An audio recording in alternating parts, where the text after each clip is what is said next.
In this video, we clean some parts, we watch the piston dents, and we assemble all of these parts into this.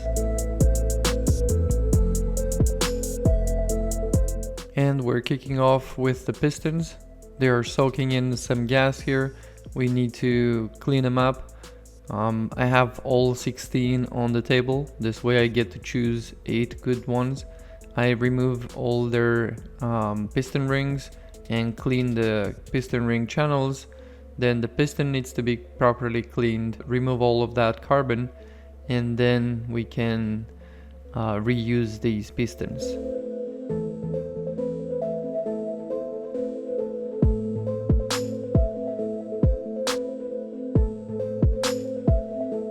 This is how the block looks, the crankshaft, and look at the pistons. They are pretty much like new.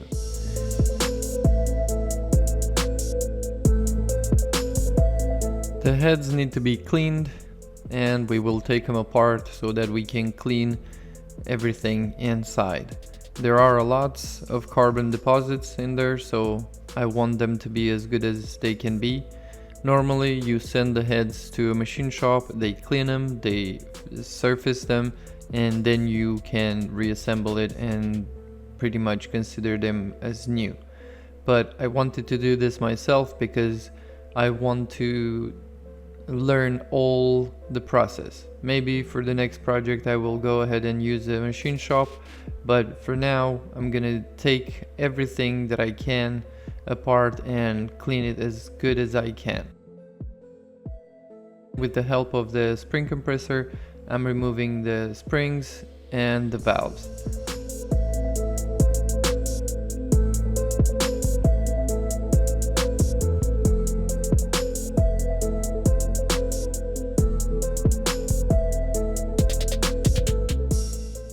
This is how the head looks without the valves, and it's dirty, it needs to be cleaned.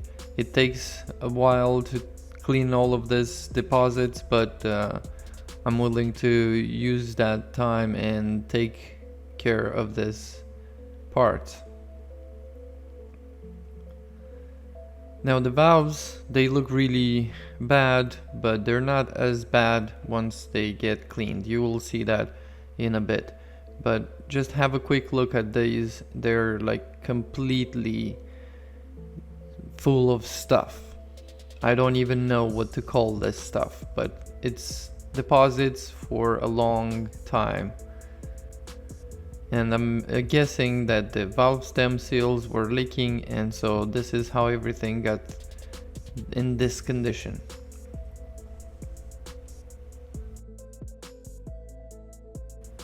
Here you can see the heads without the valves. They're definitely in desperate need for cleaning. There's a lot of carbon deposits in those valve holes. Here I'm using a soft sanding pad to clean the surface. It doesn't take any of the metal off, it just cleans the surface really well. And I have to go into the channels and clean all of that carbon deposit. As you can see, there's a lot coming out. There are some special tools you can use, but I couldn't wait for them to arrive, and so I've found a way. I used one of those soft pads and wrapped it around a drill, and I was just cleaning the insides as best as possible. They won't come out perfect, but they will be a lot better than what they were.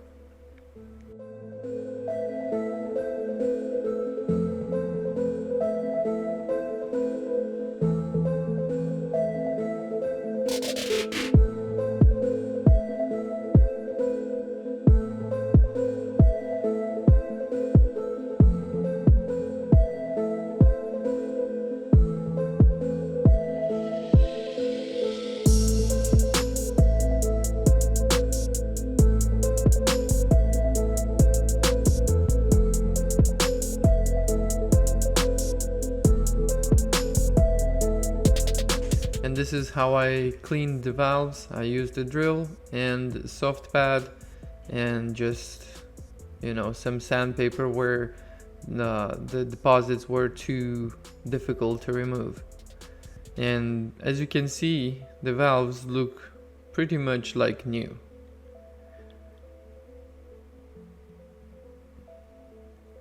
There probably are better ways of doing this, but this is my way of dealing with this problem. Now here is a big difference. I'm sure you can agree that they are definitely good to reuse. This process took a long time, but I think it's worth it because this way you get to learn everything there is to learn about this process. And if you're sending the heads to refurbishment somewhere, you know exactly what you're paying for. Since you've already done it yourself once, now you can make a decision into if it's worth doing to a machine shop or you can do it yourself. Now look at those valves. They look amazing, don't they? They pretty much are like new.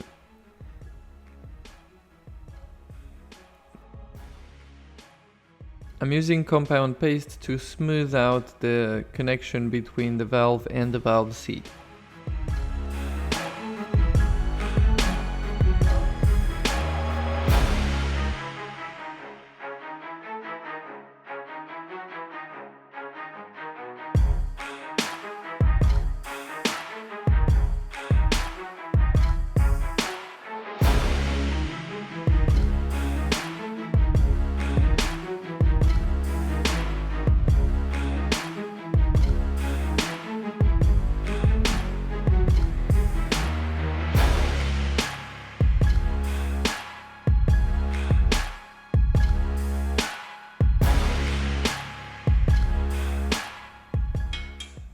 This is probably the most satisfying part of the whole cleaning process.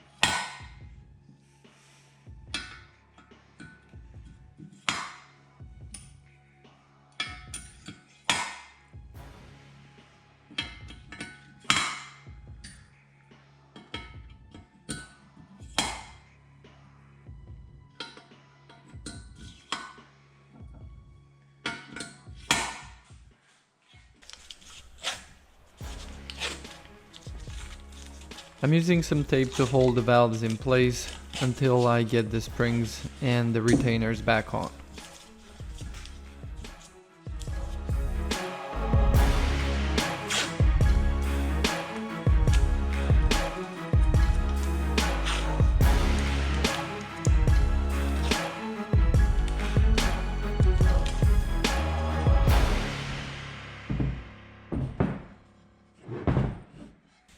Now it's time to replace the valve stem seals, and in order to make sure they go in one piece, it's good to soak them in some oil, and this way they slide on the valve stem quite easily and without any damage.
Here I'm using a spark plug socket to push them all the way down where they need to sit. It's probably the easiest way to get them to their position. Now the valve spring have to go back on, and of course the valve retainers. If you don't have one of these tools, the spring compressor tool, it's quite cheap to buy one online. There are different ones you can buy, but it doesn't really matter if it's high end or not. It just pushes the spring down and it helps you to replace those retainers.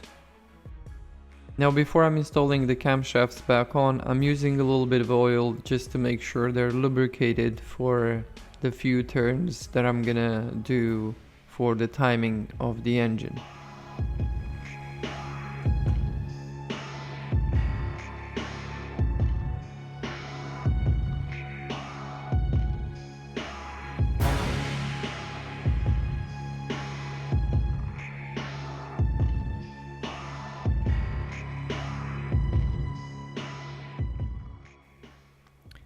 I'm really happy with the result. Now you can see the before and after, and it is a huge difference, don't you agree?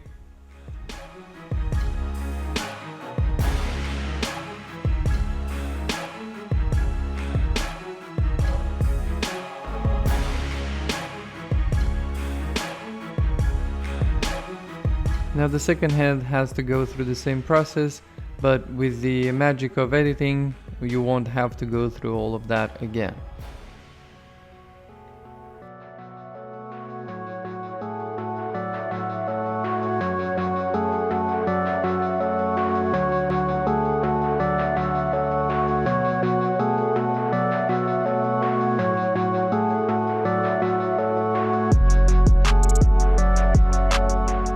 Now here we have the engine block.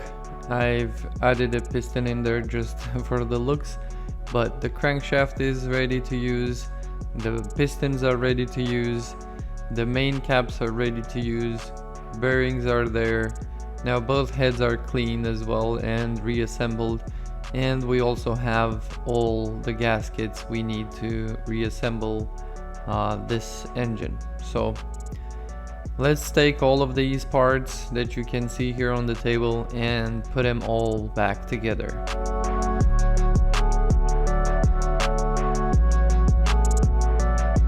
And we are starting with the main bearings. They need to be properly aligned and pushed into position. I'm also using assembly lube, and then I can drop the crankshaft in. Make sure that it spins easily. Then the caps come on. These caps are a little bit different. They have 3 bolts on each side, so basically 6 bolts per cap. And there is a little bit of a difference in the process of tightening them down, but it's not that difficult. You basically start with the big bolts and you have to torque them, and then you go with the second row of bolts and those need to be torqued, and the third row of bolts, they have a sleeve and that sleeve needs to be pushed in until it touches the block, and then those bolts can be installed and torqued to spec. Now I haven't added the torque sequence or the torque specs into the video because I'm doing this for the first time. I don't know if I'm doing it right, so I don't want anybody to follow me by letter. I just want you to Google your information and make sure you're following either a repair manual or the best sources you can find. It's really up to everybody how you're going on about this process, but if you're here just to see how the puzzle comes back together, I'm sure you're not interested in all of that small details. Of course, these bolts, they do need to be torqued to spec, otherwise the engine would not be happy at all.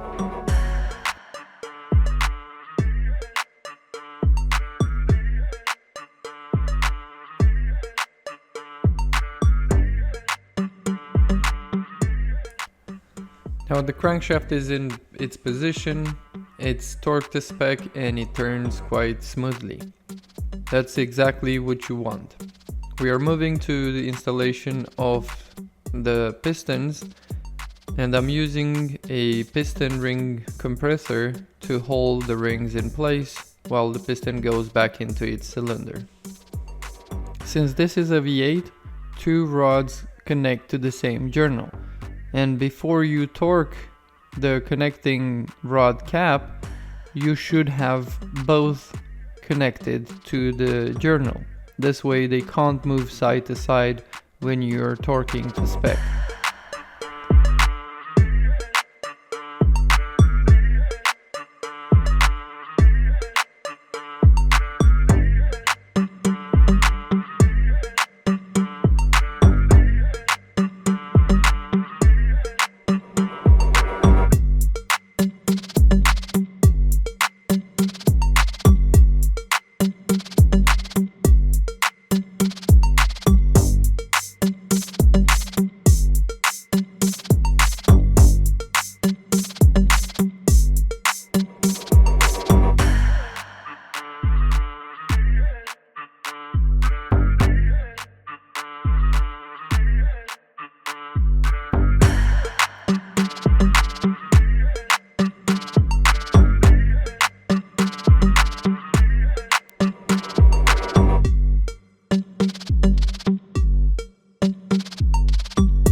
After all the pistons are installed, I'm turning the engine just to make sure it's still turning smoothly and make sure that there is no play, no weird noises coming out of it. And I'm moving to the installation of the oil pump. Now the oil pump has 3 bolts to connect to the block, and again you have to use the repair manual to see the actual tension that you need to place on this chain. Keep in mind the sprocket bolt has a reverse thread, so make sure you're not stripping that one. Now before the heads are going on, let's enjoy the piston dance for a second.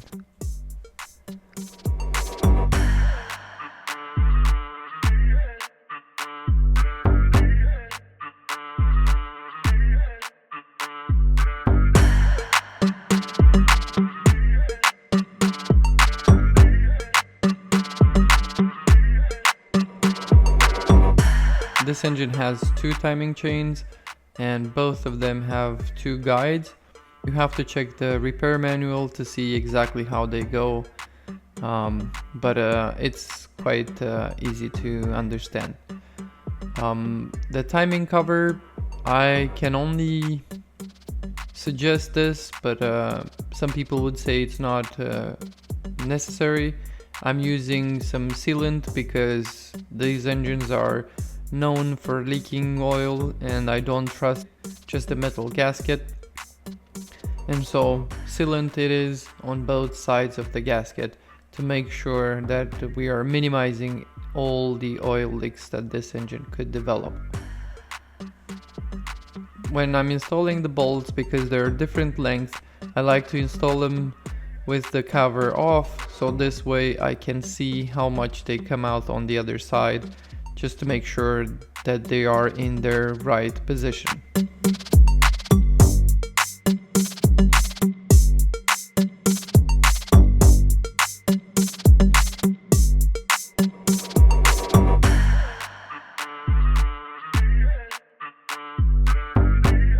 Now we are moving to the oil pan gasket, and even though the gasket is new, I'm still using sealant for the same reason. I really don't want this engine to have any oil leaks, and so I'm using a thin layer of sealant on each side of the gasket. Make sure you're not using too much, because once the gasket is squeezed, that sealant could come out and detach and come into the oil pickup tube and lock or restrict the oil flow to the oil pump. Now for the head gasket, make sure you don't use any sealant. You actually have to clean both surfaces really well, and that should be enough because of the amount of force that the head bolts are going to apply. It's not going to be necessary to have any additional sealant like that. The head bolts need to be tightened in a pattern from inside out, as recommended by repair manual for this engine. And not only for this engine, but every time you're doing a head gasket, you have to do it from inside out, just to make sure that the head doesn't get distorted. They'll be calling me, they'll be calling me royalty. Best to give me loyalty, 'cause I'm taking the world, you'll see. They'll be calling me, they'll be calling me royalty.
Now with the heads both installed and torqued to spec, we are moving to the camshaft sprockets. They both have a way of being tightened, but for the beginning you just have to put them in and don't tighten them at all. Just get the chain on, and after the timing tool is installed, the bolts can be properly torqued to spec.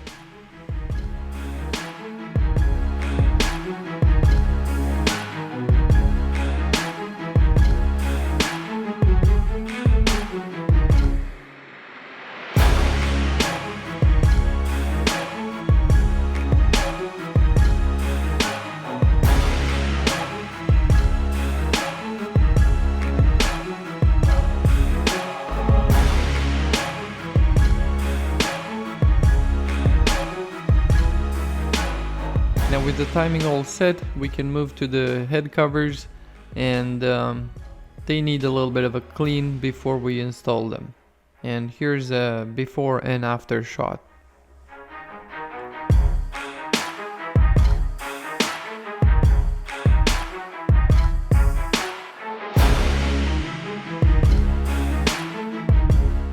With the timing tensioner covers, I used a little bit of silicone as well, just to make sure they're not leaking. As you can tell, there's still some signs on the covers from the leaks that happened in the past. I tried to clean these as best as I could, but I guess this is the best it's gonna get. These are the Vanos solenoids. They need to be cleaned and reinstalled.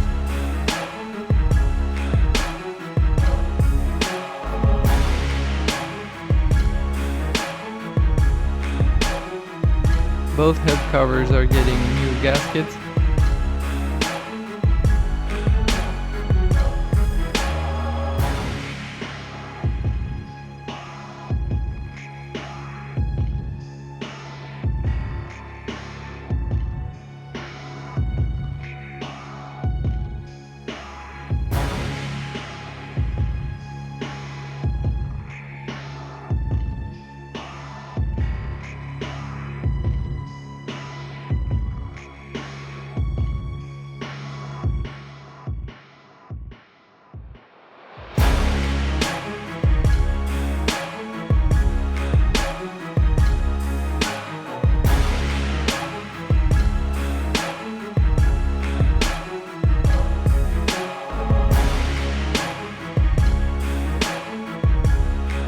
high pressure fuel pumps are installed and torqued.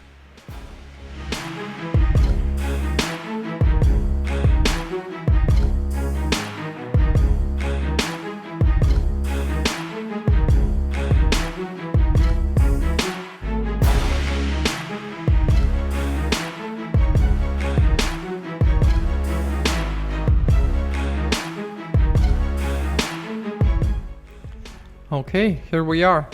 The engine is assembled. There are more parts that need to be installed, but we'll leave all of that for the next video, where we can install the wire harness, the intake manifolds, and hopefully we can install the engine and crank it for the first time. I'm really excited for what we've accomplished so far, being that I haven't done this before. This is the very first time I'm fixing one of these engines. It's a lot of learning, but I'm happy that I can learn about this particular engine. Now, I want to thank everyone for watching. Please consider subscribing if you haven't already. A like to the video will help a lot with the growth of the channel, and I'll see you in the next one. I wanna be the greatest. Everybody on the fake shit. I look around and feel like everybody is the fakest. I make this every day and I'm impatient, hoping one day I blow up from the basement. Statement, the top is so vacant. I don't hear shit that I think is amazing. Waiting for my day when I'm playing sold out shows for 1,000 faces. Hey, give me that crown, get in my way and to be put down. It ain't your place, no, this my town. If I want that shit, then I'll get it right now.